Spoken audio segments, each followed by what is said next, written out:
The International Olympic Committee has the honor to announce the host city of the Olympic Winter Games 2022. In just 6 months, China will host the Winter Olympics. Beijing. But for many human rights advocates, that's nothing to celebrate. In fact, the Beijing Games may be among the most controversial in recent history.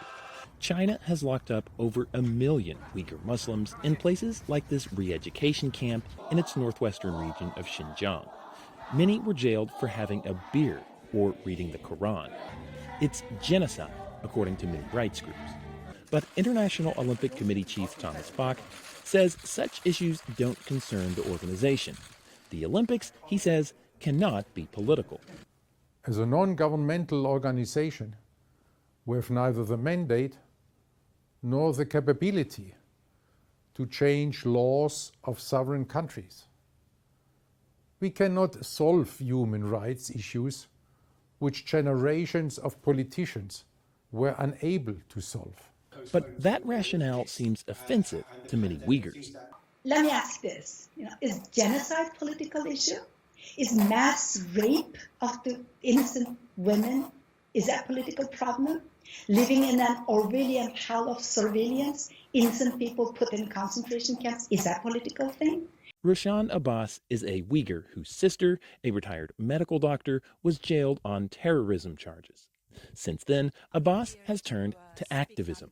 One of her main focuses is the Olympics. The struggle of the Uyghurs is not just about us. She's calling for a boycott, even though that would deprive many athletes of their chance to compete. When we talk about athletes missing out, it's missing the point entirely that Uyghurs are missing their entire families. The Uyghurs are dying, and they have had their property, dignity, loved ones, and their very lives are stripped away. Human Rights Watch is calling for diplomats and other officials to boycott the event.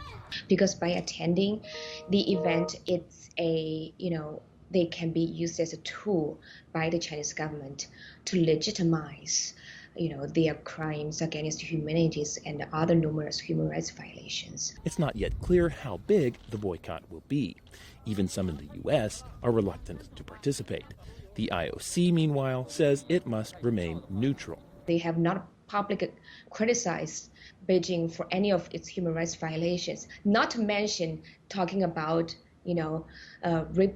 moving the Olympic to any other place. The IOC is far, far from doing anything meaningful. So in 6 months, the Beijing Games will begin, with a massive cloud of controversy hanging over them. Bill Gallo, VOA News, Seoul.